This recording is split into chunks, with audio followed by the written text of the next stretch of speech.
Today I'm starting a new back piece with a new client that I haven't met before. This is a good opportunity for me to show you guys how I consult my clients regarding large tattoos, how I design the tattoo, how I stencil it, and how I approach the tattoo itself. So to start, you can see here I've got the messages from my client, which he originally sent on Instagram. He sent me a rough explanation of what he wants. He sent across all of the different details and components of the tattoo that were really important to him. That, with the images that he sent to me, was perfect. I knew exactly what he wanted. I knew exactly what I was going to do with that information. It was just a case of taking all of these elements he wanted, putting together a few rough designs and sending it over to him, and he got to pick from those rough designs.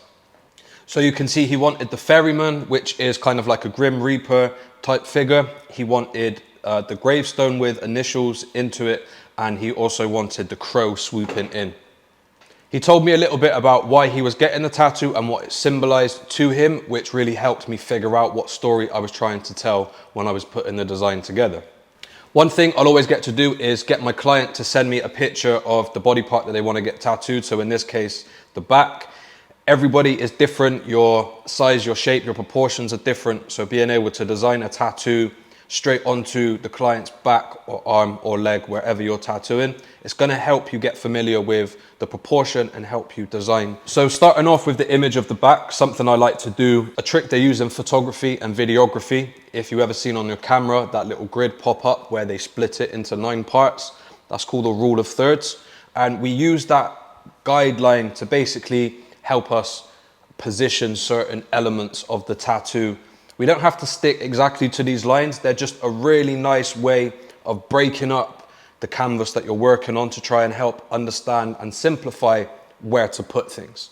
So especially with a large tattoo, it's really easy to overcomplicate it. So being able to simplify it with little tricks like this, using the rule of thirds, I found very useful, and you're probably going to find it useful too.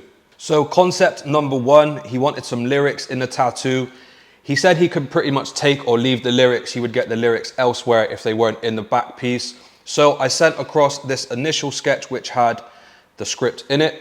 It gives a completely different look to the overall back piece. It means that the imagery in the middle doesn't have as much breathing space to shine. So I had to make that a little bit smaller and compact it. You can see how I've used those rule of thirds. I wanted the boat sat on that bottom third.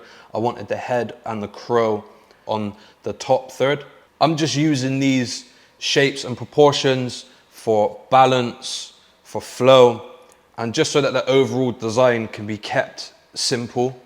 Each element that I bring in, as much as it has detail in it, the overall design is, I want to keep it pretty simple. Concept number 2 didn't involve any of the writing, so I got to blow everything up a little bit bigger.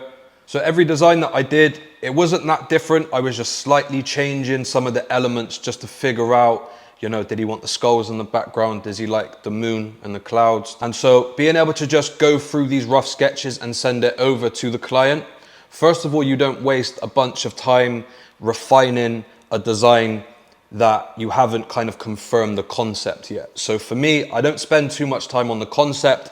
I try and send a bunch of concepts over, and then from there, the client can say, I really like the direction you're going in there. Can we change this? Can we change that? And then once we go through that process, I know exactly what I'm going to do for that final design. And it's very unlikely that I'm going to have to make any drastic changes to that final design once I start it. So quite last minute, I started playing around with those lyrics. Again, I thought it would be kind of cool to put it in a scroll or something like that, so that the text didn't break up the imagery too much. I really like putting text on something like paper so that the writing itself isn't just bold black writing that is breaking up a nice realistic piece. If you can put the writing on, you know, a scroll or something like that, that's a really nice touch for me. Me and the client both decided that we weren't going to use the scroll in the end, but just bringing that option to the client, I felt benefited both me and the client. They feel like they've got options. We've explored the options, and they say, no, I don't want to put the lyrics on the back. Actually, we're going to save that for another tattoo. And so I sent all of those designs over to the client. He got to see all of the concepts, and we finally agreed on one. We agreed that we wanted the crow to be a specific size. He said he liked the moon and the clouds, and we decided against the scroll. Once I put together the final design, I was pretty confident that he was going to like what he was seeing because we've already done all of the hard work with the concept. With these images, they're mostly AI generated. The crow, the moon, the clouds, and some of the background I did just take from Google and edit them slightly. The Reaper and the Scythe, I actually had to redraw a lot of it myself. If we zoom in, we can see that some of the cloak, some of the hands, and the whole of the scythe, I had to just draw in myself because I couldn't get the right shape that I wanted to. And I knew how I wanted it to come up the back and over the shoulder. So I just decided it's going to be best for me to draw my own there.